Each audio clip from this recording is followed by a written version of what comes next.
Ischemic cardiomyopathy means the coronary artery disease related cardiomyopathy. The patient who present post myocardial infarction, they have a scar, LV dysfunction. As we discuss later, how this scar leads to a development of a re-entry circuit. So then the third group is non-ischemic cardiomyopathy. Non-ischemic cardiomyopathy means myocardial dysfunction without involvement of coronary arteries or which are not related to post-myocardial infarction scarring. So this can be the group which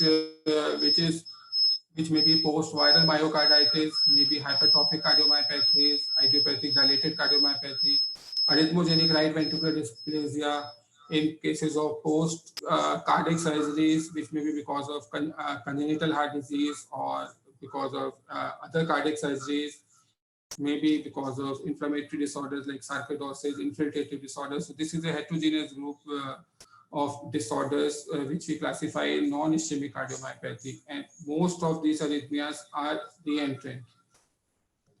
So initially it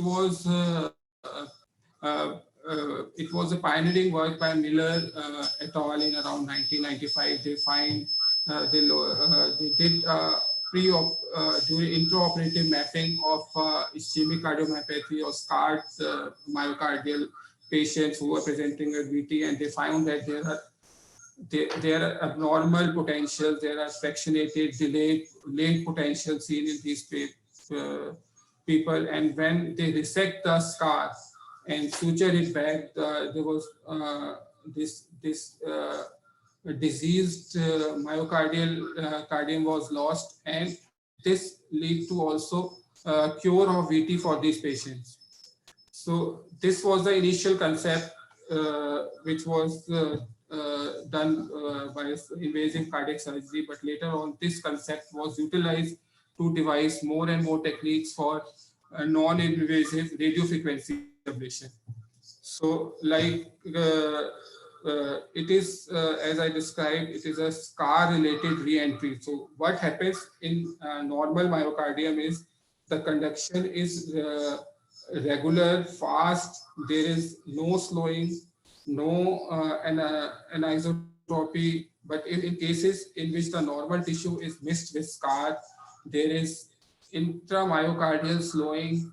The impulse tends to get slowed at certain areas. So if we, what is a re-entry? Re-entry is basically in like in this diagram you can see the if you follow the arrows, the impulse is going around. Say this is a normal tissue, it is relatively fast. Then it goes around this some bit of surviving myocardial fibers within a scar, and in this there is structural abnormalities which leads to fractionation and slowing of conduction.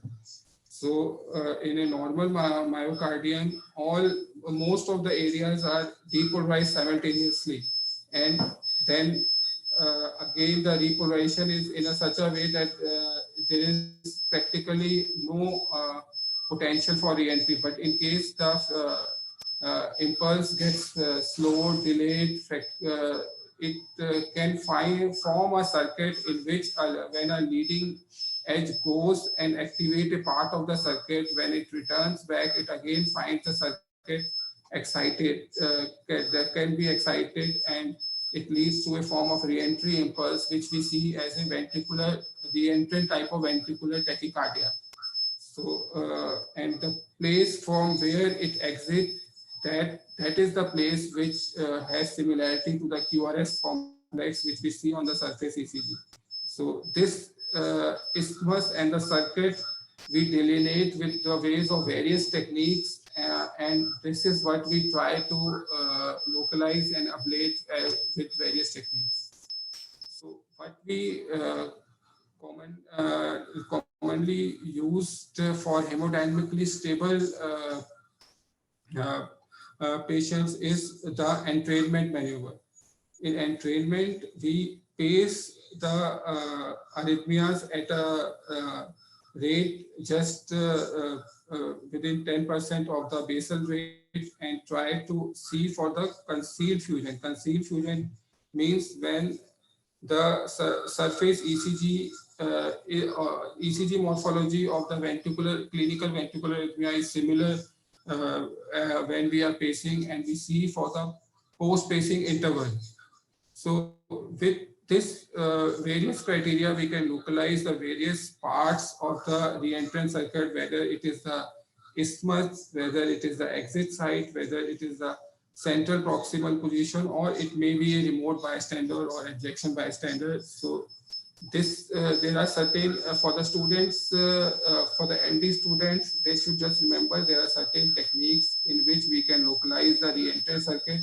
We can localize the based on the ECG morphology and various parameters from where the clinical ventricular arrhythmia is coming, and then we try to get rid of the clinical ventricular arrhythmia because the patient with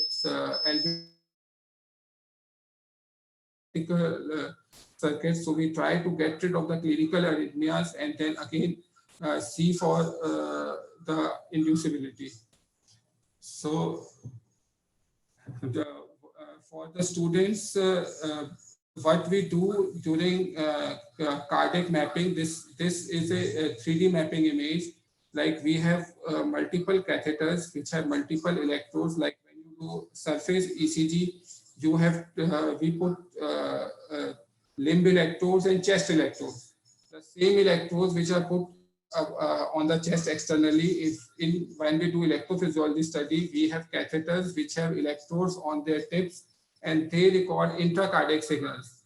So we record the intracardiac signals, we record the intracardiac voltage, we record the various activation patterns, we record the time delay, and we do some pacing maneuvers to localize the exact site from the arrhythmias are coming. So this like we have this is like a voltage map. This pink area is normal voltage, and this you can find this mixture of various colors. This red area is the scarred area. So this is the scar, this is the border zone of the scar, this is the normal area. So by this, like we can delineate scars in case of ischemic or non-ischemic cardiomyopathy. So what is the common approach? Like we characterize the substrate first, whether it is a normal or a scar. In case of the idiopathic VTB structurally normal heart, you get pink color everywhere. You don't see much scar. So we identify the isthmus. Isthmus is the part from where I, in the last diagram I showed, the impulse is getting slowed, fractionated, and this is critical part of the circuit. And our endpoint is to eliminate the clinical and, if possible, all VTs. Sometimes it may not be possible. And in case of hemodynamically stable patients, who hemodynamically stable means who maintain adequate blood pressure, tissue perfusion during ventricular arrhythmias. And if it is hemodynamically unstable means the blood pressure falls when there is the same clinical arrhythmias, then we do substrate mapping. So gold standard for is the entrainment with like we get a concealed fusion and keep post-pacing interval minus tachycardia cycle is less than 30 milliseconds, and we can entrain. This is the gold standard, but most of our patients who already have LV dysfunction or who have multiple VTs, who have pleomorphic VT. Pleomorphic VT means that this morphology is constantly changing. So we might have to use substrate mapping. So substrate mapping is like we first delineate where the scar is.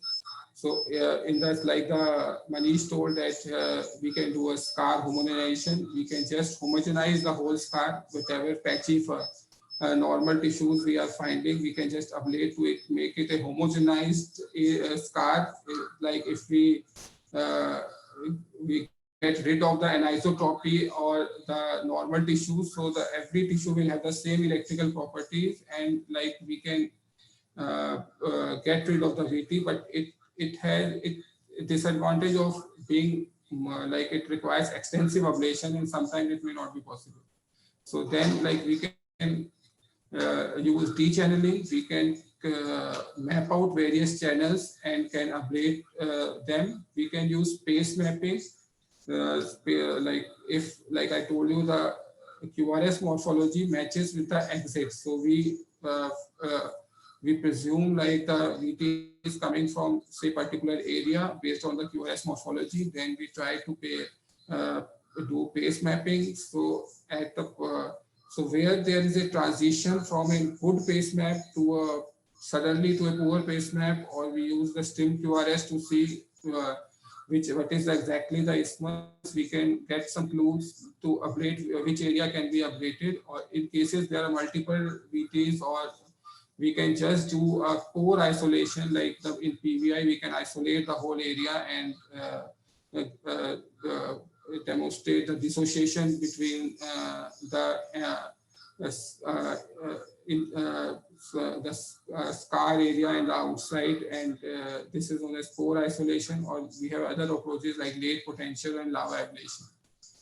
So as I told you that we can use the pace mapping to if the patient is hemodynamically unstable, there is severe dysfunction.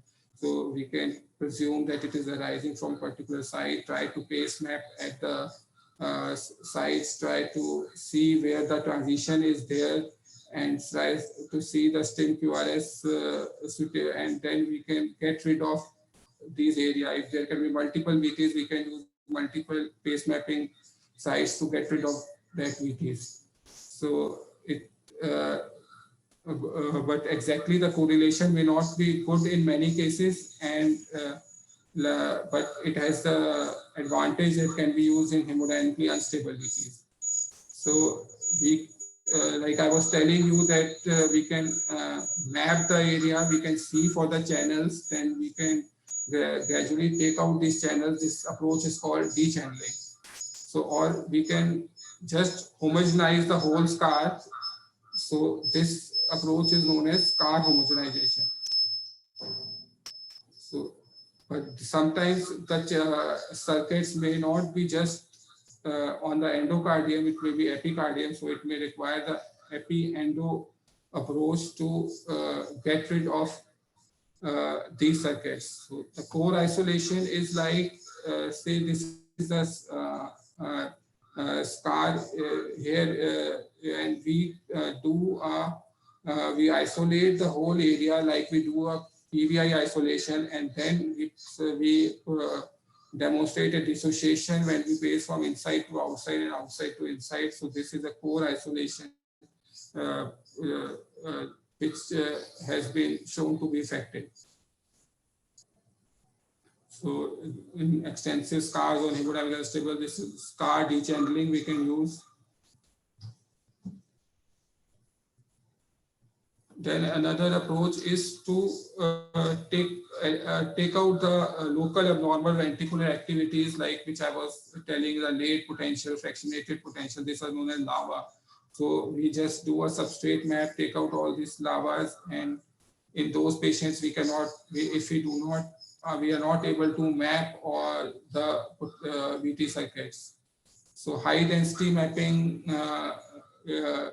tends to delineate these scars and channels in a more better way. And when we take out, like there may be many interconnected channels. So when take out one channel, it may also have effect on other channels and may partially or completely eliminate them also. Similarly, like if we adjust for the late potentials and we take out this late potential, do a late potential map by adjusting the annotation proper to the later activation, and taking this late potential area. This has been reported by Della Bella group that it also is effective as a tool for substrate mapping. So like there are many different ways in which we can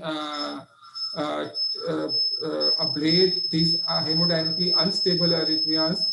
So generally, we can also use a hybrid approach. Like initially, we induce a VT, we do a limited activation mapping if it is hemodynamically unstable, get to an area, then try to recognize some channels or potential circuits, and then use some substrate mapping techniques to take this out. And also, like we were discussing about ICD post discharge, we can use the ICD for this stratification, whether these patients are likely to get recurrence arrhythmias or not. So for so our ideal endpoint for this is to take out all the clinical arrhythmias, and if possible, all the possible VT circuits can be ablated, and non-inducibility is ideal, but may not be possible in many cases. But clinical arrhythmias non-inducibility is particularly desired. So other substrate is like the non-ischemic cardiomyopathy, in which when you map, the scar may be very less. The scar may be localized to the annular areas, or like in hypertrophic cardiomyopathy, it may be minimal scar, which may not be exactly visible on the bipolar. We can use unipolar to see the exact area of the scar, and then there maybe some other like we may have more of a epicardial a substrate in these patients, and we may need more of the epicardial ablation in these patients. In patients with arrhythmogenic, say arrhythmogenic right ventricular dysplasia, these patients will definitely require an ICD in addition to VT ablation, and like we